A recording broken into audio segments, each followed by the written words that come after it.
desire to get sincere. When you're sincere, you'll receive love whenever you ask for it. Yeah. Every celestial heaven, every person in the celestial heavens, when they ask for love, they receive it. Yeah. Every single time. Because they have worked through all the things that have blocked their sincerity. Yeah. You understand? Now, the problem you have when you start from a condition of sin is there's very little sincerity at all. Like, most of the earth has like almost zero sincerity. You see it playing out everywhere in your own life, but also everywhere in society. Lack of sincerity. Lack of sincerity is rewarded in the world we live in, right? Many of us then believe, why isn't God just coming to rescue me with God's love? Well, God's totally willing to rescue you with God's love. He's totally willing to give you love, but there's one thing that it's dependent on. Is my effort and sincerity. Your longing that is based on sincerity and desire, yes, passion and desire. Yes, and so how to get there? You know, this is what the whole discussion, like how do we get sincere? That's up to you. Yes. This is my point. Yes. My point is no one is going to come along and save you from your lack of sincerity. You are the person who's going to have to do that. My responsibility. That's your responsibility. God's not going to wipe out your lack of sincerity. Your lack of sincerity is an exercise of your will. So God's not going to change it. You are the one that's going to have to change your lack of sincerity. And there's a lot of ways you can do that, right? And if you were sincere, you would even see that. There's a lot of ways you can do that, right? But the majority of us are going, I want to be rescued from my pain and suffering so that inside of me, everything is now beautiful and calm and, I'm loving now. But I want to do it without there being any process through the whole thing. Yeah, and not being taking personal responsibility for it. Yeah. And not feeling uncomfortable, yes. Not having to... I don't want to go through anything. I just want to have the end result. Yeah. Yeah. You want the choices to come easy and to, not have any pain that you have to let go of in the... Yeah. When we start making loving choices from a place of sin, there's going to be some pain. Yeah. But receiving love is not... You're not being precluded from receiving God's love for any other reason than your own lack of sincerity. It's not because God's withdrawn it from you for any particular reason other than the fact that it can't flow into you without sincerity. So unless you are prepared to deal with the lack of sincerity, no change is actually possible. And for yourself, Paul, you're not prepared to deal with it. You haven't been prepared to deal with it up to now. Right? What you want to do is you want to be saved from your own lack of sincerity. Yeah. And this is sort of how it happens for me, because I feel like this is pretty painful being in this addiction. Yep. And when I feel I let go of addiction, I feel like, this feels better. I feel more on track. Yep. And that. But how do I get a little bit like Rich said, and like how do I get to a place where I want to be more loving, I want to be more sincere, because I'm back and forth. And it's quite. There's no such thing as back and forward when you want to be. Yeah, you make a decision and it sticks. Yeah. There's no back and forward about it.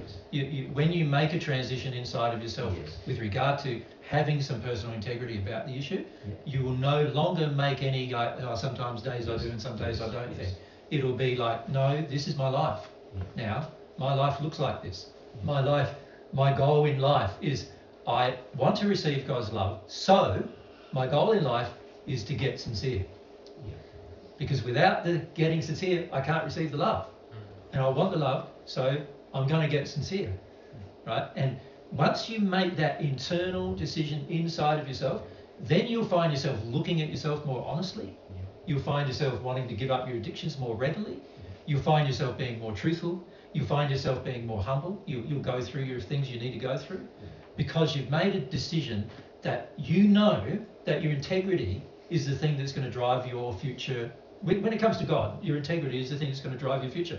By the way, also if you progress without God, integrity is going to drive your future, right? Because the Lord requires integrity with every change, right? So integrity is a quality you're going to need to develop with or without God. Anyway, if you want to progress, if you want to have true soul progression, integrity is important. All of a sudden, it started raining. Oh, it's been hinting at it. Has it? It's just kicked off. No worries. Let me just just something here. Yeah, so...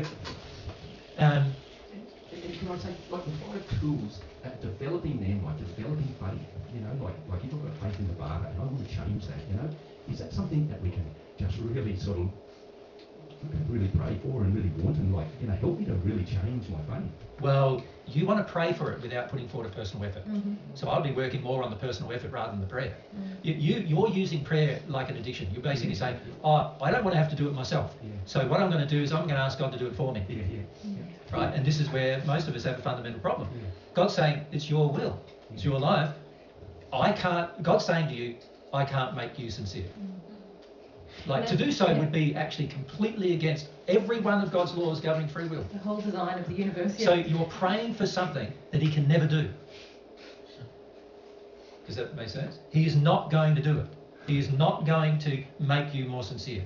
He's not even going to make you look at how sincere you are. He's not even going to do that. That makes sense? And so it's very important to understand that I am the one who's going to have to do this if I want to receive anything from God, anything about love from God.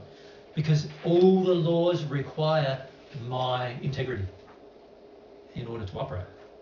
Maybe I don't have faith that I can do it a bit, Well, that's true, but that's just a feeling, Paul. Yeah. That's just a feeling you're not being humble to up until now. It is true that you don't have faith that you can do it, but it's just a feeling. It can be gone through. It can be felt. It's not hard to feel it. I've felt it many times, right?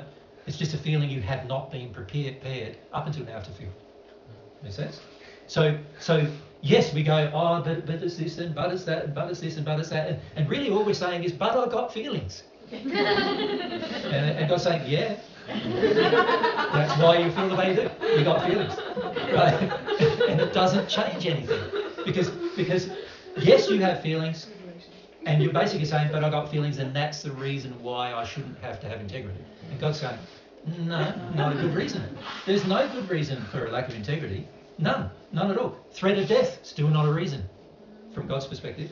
Right? There's no good reason for you to have lack of integrity. So from God's perspective, God's going, hang on a sec, stop putting some kind of feeling in the sense of that your emotions somehow matter here. Right? They only matter because they're your feelings, and you need to get rid of them. They're in your way. You need to have them. You can't just avoid them. You can't say, oh, they're in my way, so I'm going to avoid them now. No, you have to have them in order to get rid of them. But when we're unprepared to feel the feelings, we're basically saying integrity is here, 50%. Feelings are like, no, feelings are like 80%. That's a lot worse. So I can't have integrity. Right? That's really what we're doing. We're saying saving my feelings is more important than developing these beautiful qualities like faith, integrity, humility, love, desire for truth, which are all, from God's perspective, the measure of beauty. And I'm going, no, I don't want those things, right? Because those things are not as important as me saving my feelings, right? And all that is, well, there's a number of things there, isn't there? There's probably lack of courage in dealing with your feelings, but isn't it better to have courage and deal with your feelings than have a lack of courage? Because courage is also another principle. It's a principled feeling that eventually all of us are going to need at some point or other. So why not start developing now with regard to your feelings? Right? You don't even have to go out your door to do that. You don't have to engage the world so much to do that. You can just do that at home, right? So there's no valid, justifiable reason for why we do not develop personal integrity. And you can say, but I've got feelings and I've got to feel this and I've got to feel that. Yeah, sure. And God's going, so what? Isn't integrity more important than that? Isn't a quality that is going to be a permanent, everlasting thing eventually in your soul more important than these temporary, transitory, painful emotions that by the time you've felt them, they'll be gone? Like, you've got to weigh it up and go, permanent thing, temporary thing, which is more important? Right? The painful emotions are all temporary in nature. Right? They never last forever, because if you truly feel them, they can't last forever. They leave you and they're gone. Right? So God's saying, here's the principled thing, integrity. Here's the little fart emotion you have. Right? Smelly and short-lived. Deal with it. Yeah? make my emotion a monster so big that it overcomes my attitude of integrity. It overcomes this beautiful principle. My making an emotion bigger than a principle is my failure. And I think that sort of false beliefs around stuff like that, Yep. like thinking that it's a no-go place, that's sort of a wrong concept of how to do it, like that God would erase it, or that it's my job and I need to grow up, in a sense too. Well, God wants all of us to be adults, right? And an adult is able to handle their own emotions 100% of the time. They're able to feel their own emotions and not act unlovingly through the process of feeling them. They're able to act lovingly while they're feeling their emotions 100% of the time. That's what an adult is. Now, it is true that most of us are children, because even when we are, looking like adults, we're children, because we've barely grown up from when we were 3, when we could hardly handle anything, right? Most of us are like that, and we've been nursed into being like that. That is all true. But God's going, so what? Logically, you know that it's not working. Logically, you know that it's not loving to do these things. So stop putting your feelings ahead of the principles. When I say putting them ahead of, what I mean is you're trying to save yourself from your feelings and you're willing to compromise the principle. And that's not good. And this is the main reason why we don't have integrity. We're not receiving love from God, because we're willing to sacrifice principles for the sake of our feelings. So if you can give up that one thing, you'll find change you'll be underway. Yeah. What do you mean by that? You're not seeing that your current state is unrighteous. You believe it's right. If you believe it's right, no change can occur. That's why no change occurs. No change occurs because we sincerely believe we're right to stay as we are. So I'm sincerely believing it's right for me to withdraw. No. You sincerely believe that you need to find a woman who's going to give you everything you want. Right. And then you kind of doing this intellectual process where you like, and so in a way you're separating your soul now from your mind, because you're trying to run it one way with your mind, which is, I've got to restrict my behaviour with women. Jesus said, I've got a problem with women, so I'm just going to become a hermit on the hill. So you sort of run it one way with your mind. You are on the hill, yeah. Force yourself to that. Do you feel like forcing yourself to not be around women? Do you really feel like that? Like when you come around women, do you just feel like my feeling is I want them to think I'm all right. Correct. And so my feeling is I want to be around women, and they tell me I'm good. Well, I want to be around people, men and women, but with women I want that feeling. Well, I don't know if I'd agree with you wanting to be around people, because I also see a competition with your father going on. So you don't want to be around men as much as you want to be around women. So again, like honesty is fleeting about a situation. So this is what I'm saying, Nikki. Now, I see this everywhere, where the honesty about the situation, we are so embroiled in the idea that we think we get what needs to be done. So last week's discussion, we talked a lot about sincerity and also to a degree some self-responsibility to develop sincerity, didn't we? Like what's involved with that.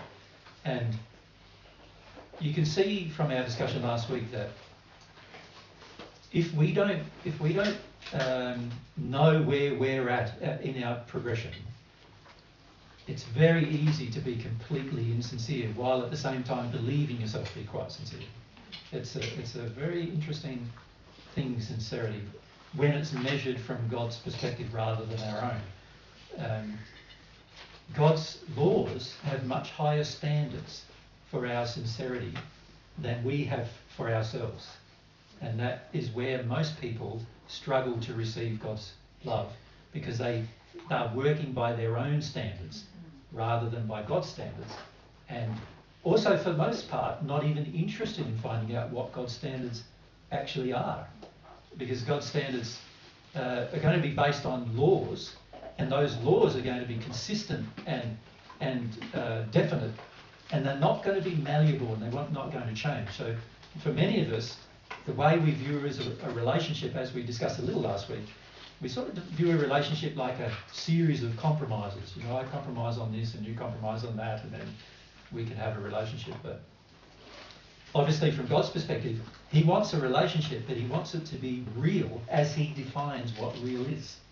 And that is very different to what we define a real relationship is. And this is where, for the majority of us, this is where our prayer has problems. Because our prayer is frequently, we're thinking we're being sincere, but often we're just acting in an addiction, or more commonly, being sincere in our tantrum.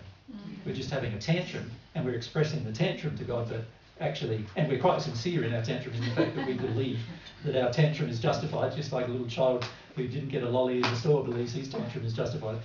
But obviously not being completely sincere about why we are responding the way we are. And this is something that if we don't address, then our relationship with God is not going to grow.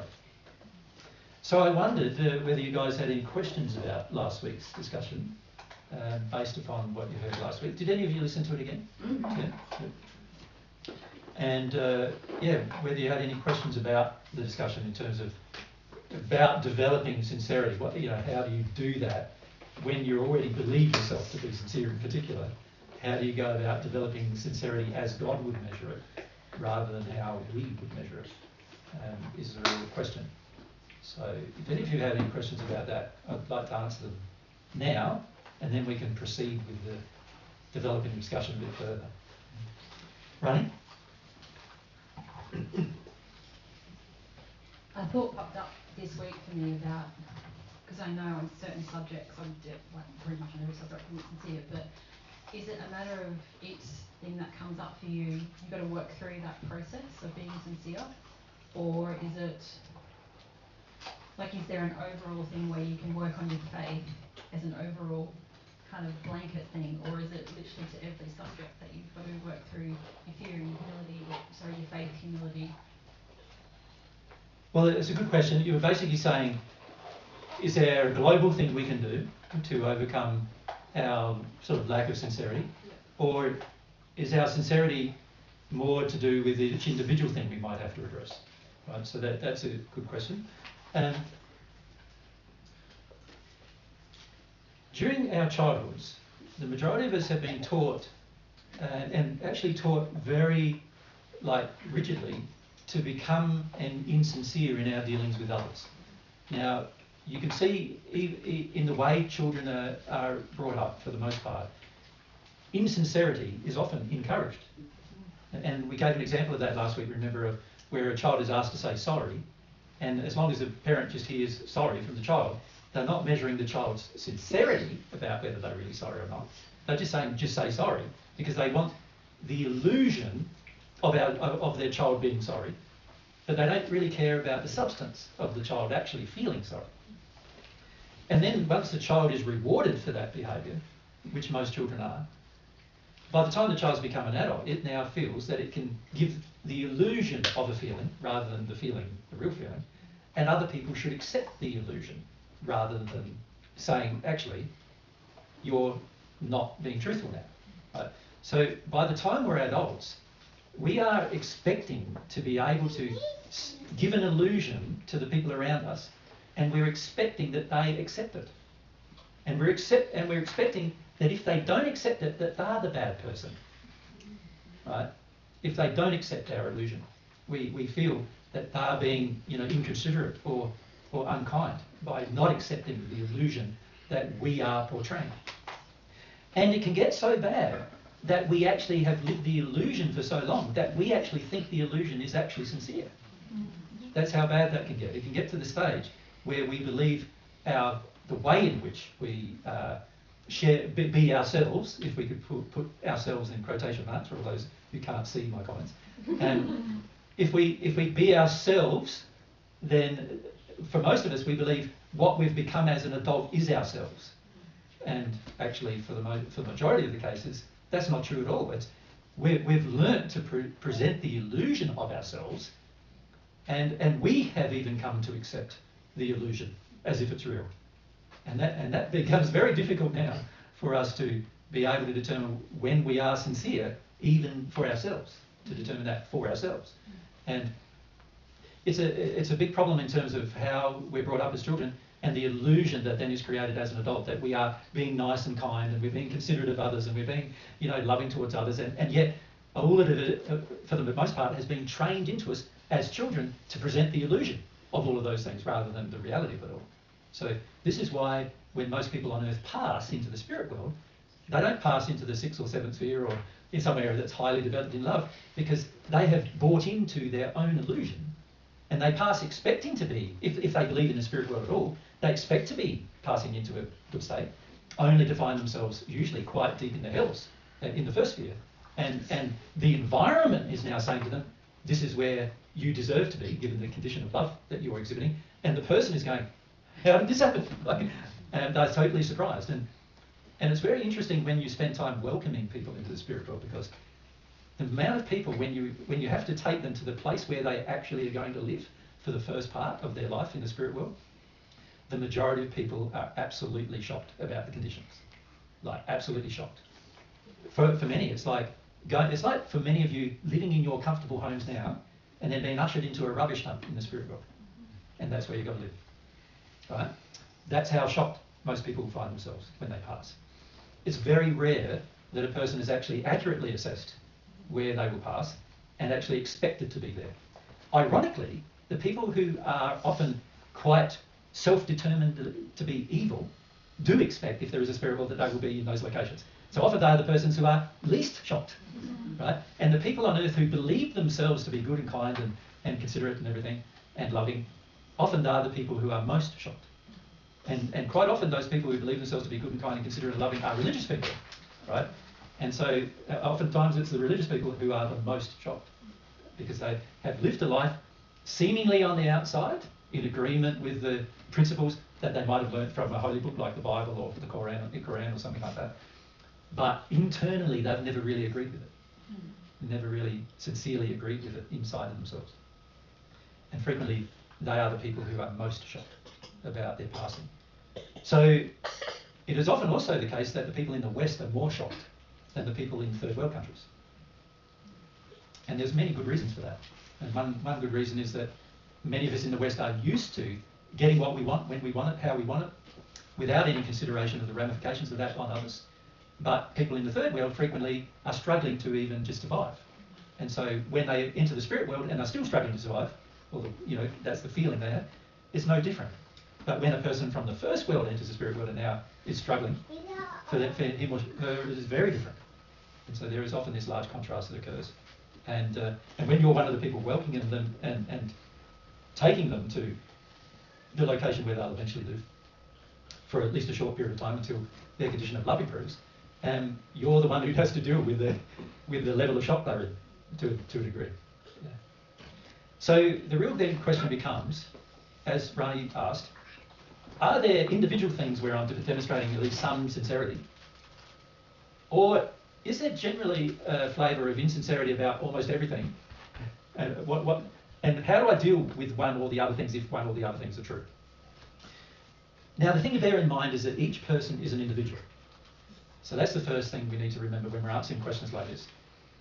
Each individual has had their own upbringing and their own way of dealing things based upon a combination of their upbringing, their circumstances, and their personality, the way in which they dealt with those events of their childhood.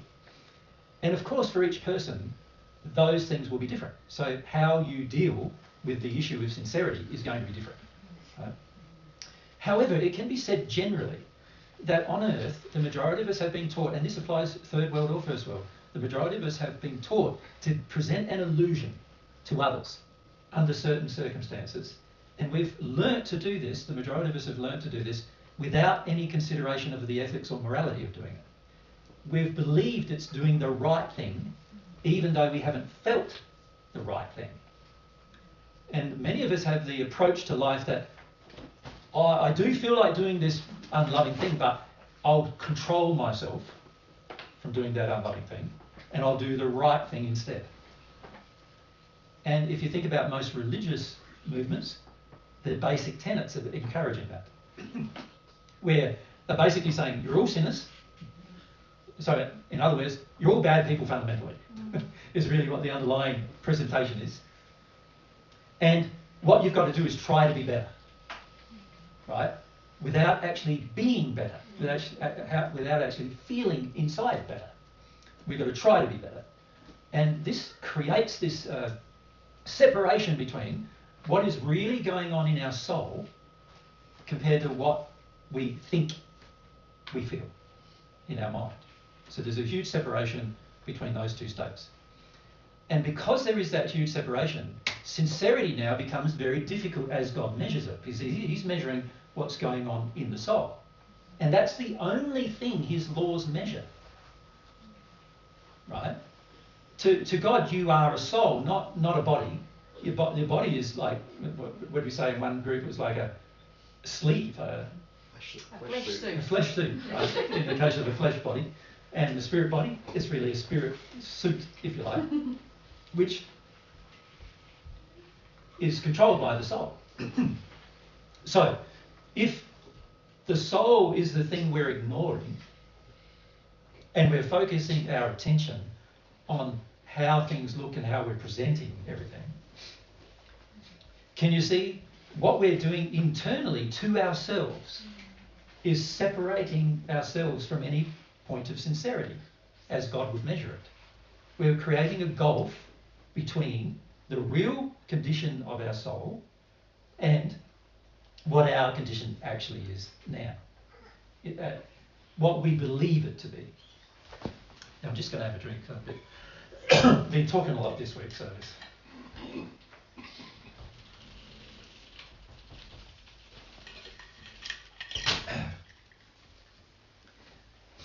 now, if my approach to growth, what I believe to be growth, is to try harder, and how many of you, since I've met you, have had that view? Well, just try harder and everything will work, right? For almost everyone, right? So if our approach is to try harder, that is basically evidence that we still don't understand that the soul has to change, right, somehow. And understanding how the soul changes is not necessarily about trying harder, right? There's things that are in the soul that have got to come out of it. And if you try hard to overcome them, you're really trying hard to suppress them. So they are going to stay there. They are going to stay inside of the soul. Those things that you're trying hard to overcome will remain there.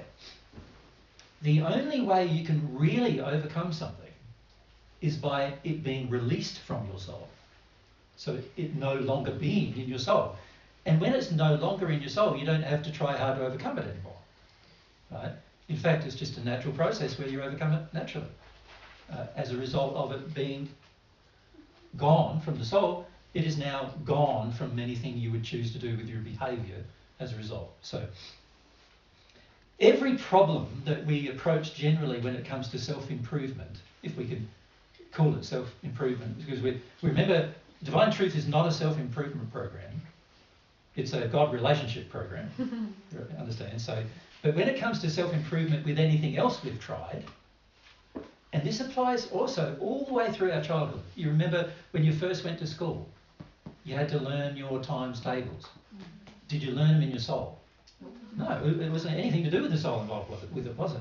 It was all rote, reply, remember.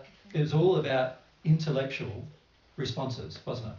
And if you look at the way we're educated as children, even now, for the most part, it's all about developing the intellect, developing the mind.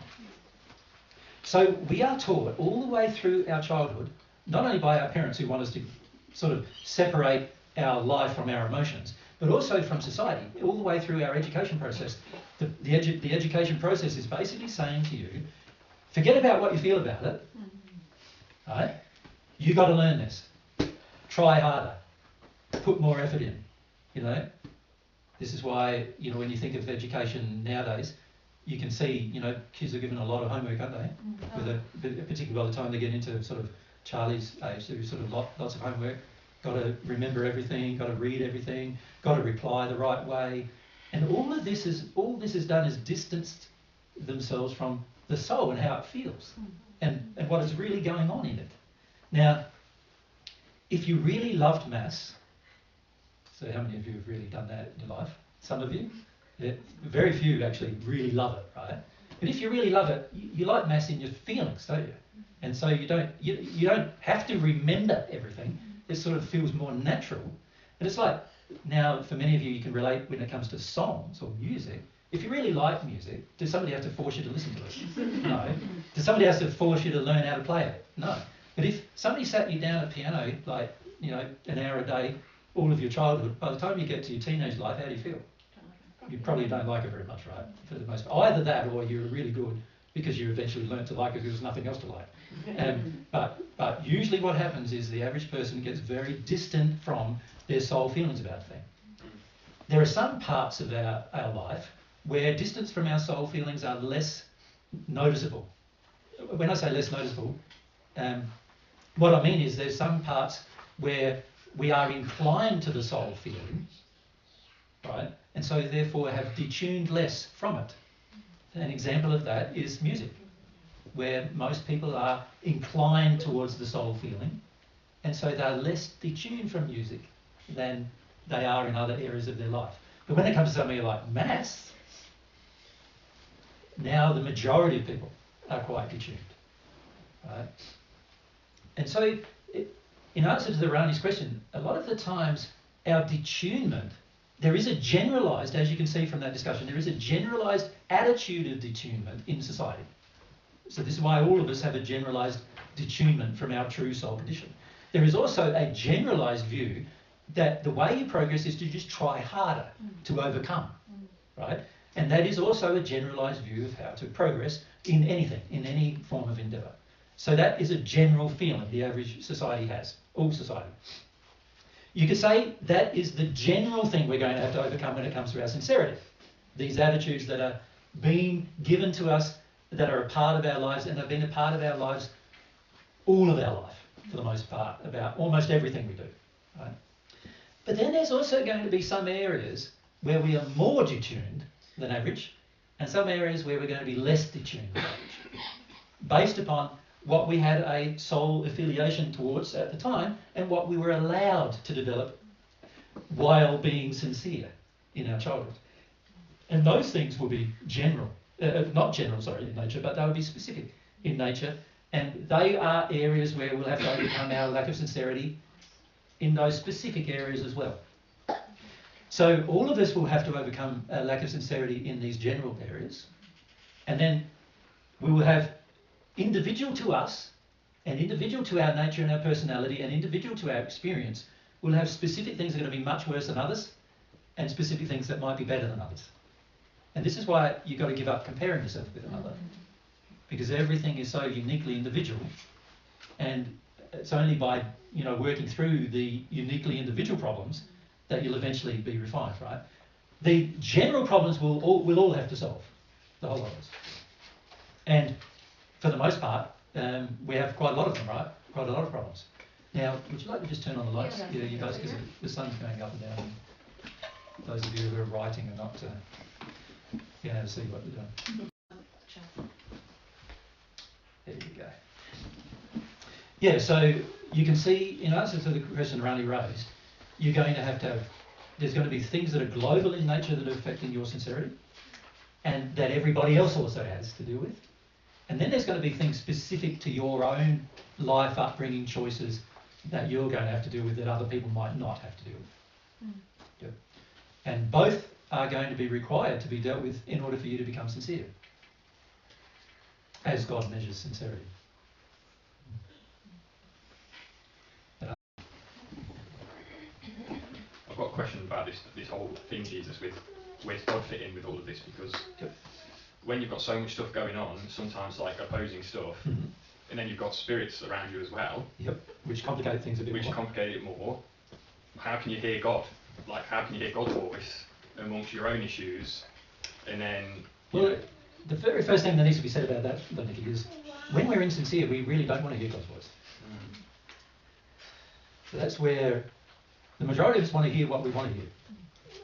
We don't want to hear anything other than something nice about ourselves. Basically, that's fundamentally what we want.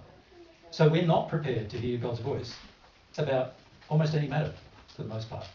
what we're looking for is our own voice reflected in God. In other words, we're looking for our own opinions, for God to say, yeah, they're mine too. That's what we're looking for. We're looking for agreement from God.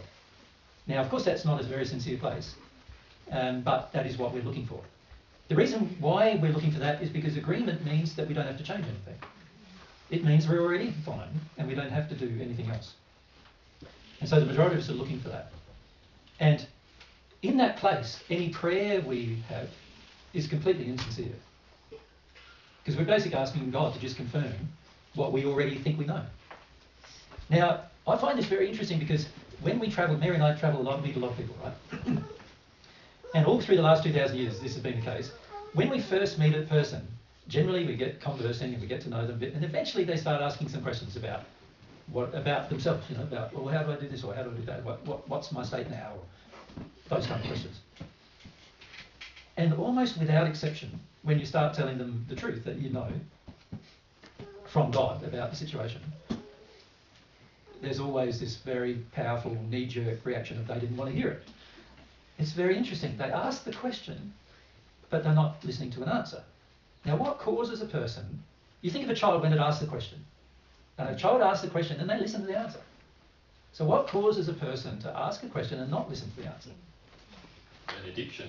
They want in like a confirmation about how they see themselves. Yes, so they're not asking a question, are they? They're not. There's no feeling of truth in the question. Well, they're not even asking a question. The real question they should be asking is, I believe this is what I'm like. Can you agree with me, please? That's really what they're saying. The question is, can you please agree with me? And I notice this a lot in our seminars. People ask questions, but a lot of the times they're just asking for agreement. And really what they should be doing is instead of asking a question, making a statement. I think I'm like this. And I go, fair enough. I don't agree, but you know what I mean? Like, that would be more honest. But interestingly, even in our childhood, we've been taught that if you do believe something about yourself, you're not allowed to just come out and say it, really. Far more polite to ask a question about it than it is to actually come out and make a statement. But if you think about it from a sincerity perspective, a lot of times with our relationship with God, we're making statements to God that we want God to agree with. But we're couching them as questions. And the fact that many of us do that when we're listening to divine truth is proof that many of us are doing that with God. Right? When you're truly asking a question, you are not going to be antagonistic towards the answer. Even if that answer is completely false, you'll be able to hear it and think about it and then work out whether it's false or not. Right? But when you're antagonistic in terms of you have an emotional response to the answer, after you've asked a question, it means you didn't want the answer. You wanted what you believe the answer should be. Right? Now, most of us have that injury. And so when we ask questions as adults, we haven't got an open heart for the answer. We've only got an open heart to have an agreement. And that's the reason why we're asking this question. So these problems are problems that we face with our sincerity. If I'm insincere in this regard, you remember God's laws are like intricate. They, as the Paget message has said in one message, that grinds very finely, the law, God's laws. So when God's law is grinding through our questions, it's going, yeah, that wasn't sincere. Yeah, that wasn't sincere either. That wasn't sincere either. That wasn't sincere. Oh, there's one that was sincere. I can respond to that one. And God will respond instantly to anything that's sincere. And that is the thing to remember, that God is not going to be backward in coming forward with response unless you are insincere. So if the Lord and God is measuring my sincerity, and very frequently I am thinking I'm praying but I'm not receiving responses, then what I'm doing is not praying. Bearing in mind that a prayer is a sincere longing with God. So in the case of truth, it would be a sincere longing from God for his truth. That's what it would be. That would be a prayer for truth. A prayer for love would be a sincere longing for God's love. That would be a prayer for love, right? And if there is no response, that immediately tells us the answer. You weren't sincere. Right? And that's a good thing, to know that. I find it interesting, though, that many people who have read the Paget messages, for example, go, oh, but, there are times, maybe we just didn't feel it. Or maybe it just wasn't, maybe God's going to take his time answering that. You hear that a lot, Why would God take his time? He doesn't need to take time for anything. He can answer anything instantly. Why does he need to take time? He doesn't need to take time. Now, he knows you might need time, because you might need to sort some things out with your sincerity. But as soon as you are sincere, he will respond. Right? He's not going to delay any response for any other reason than the law measures you as being insincere. So this is the thing you need to bear in mind in your relationship with God, is that unless I am getting a response, then I've got to look strongly at my lack of sincerity. And particularly look at, am I asking things of God that I want a certain answer, and I know what I want. I want the answer to be yes on that one or no on that one. Do you know what I mean? Or I've already determined in my own mind what I want the answer to be. Is that how it is? Because if that is how it is, then you're not going to get very many answers, except where your question is in agreement with God's. Yeah. Thanks. Rolf? Could it be that I ask a question to God where I am sincere, but still not able to feel an answer? No, this is the thing about sincerity, Rolf. When you're sincere, it automatically opens you to your feelings. In fact, you can't be sincere without your feelings being involved. So the answer to that question is actually no. If you're not receiving a response, it's not because you're not sensitive enough. It's because your question was not sincere. Because if it was sincere, your emotions would have been involved, and therefore you would have been sensitive enough to receive a response. Yeah. And you can see this a lot with the expression of love if you think about it. When a person's quite insincere in their expression of love, they might say the words "I love you" or whatever, but their actions are completely devoid of any feelings that motivate them to demonstrate that love to you in one way or the other. Make sense? True sincerity opens your heart to the response. That's why the law requires sincerity. God knows that it's pointless giving you a response if you're not sincere, because your heart's not open to the response. The reason why the law is working like it works is when you are sincere, your heart becomes open to receiving. Make sense? Now, when God gives you the response, you are now able to feel and receive that response. But when you're insincere, your heart is closed. So if God tried to respond, what would happen? It would be like bouncing off a brick wall.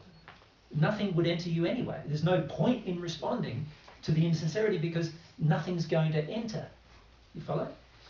So when it comes to your relationship with God, the reason why the law requires sincerity is because sincerity is what opens your heart to receive.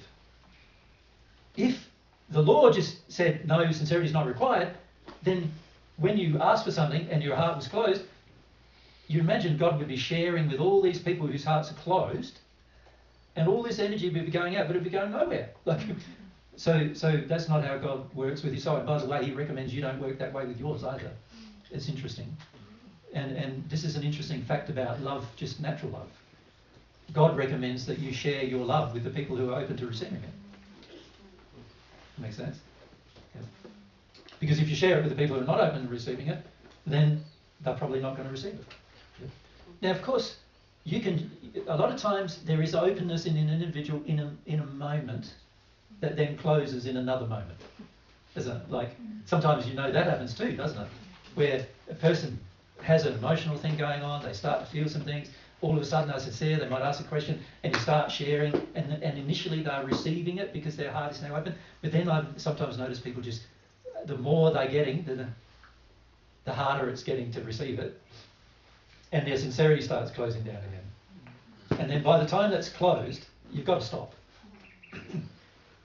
Because nothing's going to go in now, right? So I often feel it's sort of like an empty bottle of water, an empty bottle. And let's say the response is the water. Now, of course, if the lid's on, it's going to go everywhere but in the bottle, isn't it? Yeah? And if our soul is the bottle, it requires the lid to be off. And Sincerity is what gets the lid off.